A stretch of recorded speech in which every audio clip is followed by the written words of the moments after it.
All right, we have more news coming in, and the Supreme Court seems to have slammed the affluent class of pollution mess. Affluent class urged the poor suffer.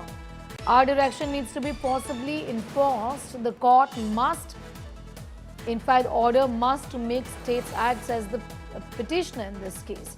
The apex court seems to be frowning over sports activities in schools as well.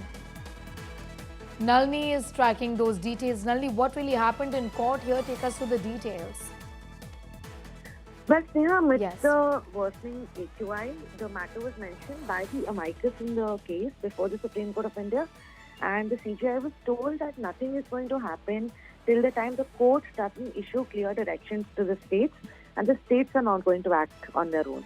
So during that conversation before the court number 1 of the Supreme Court is when the Chief Justice of India said that some directions will have to be imposed forcibly, along with the fact that just because an affluent class in the society refuses to change their lifestyle, it is ultimately the poorer people within the society that are suffering because of this worsening AQI, specifically people who don't have access to air purifiers or luxuries of that sort.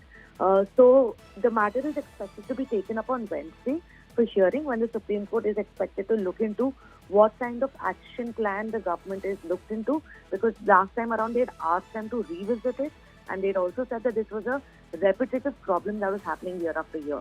So more developments are expected on Wednesday, but for now, some very strong statements coming in from the Supreme Court, where they've said that some actions will have to be forcibly imposed, and that the affluent class cannot continue in their lifestyle while the poor continue to suffer.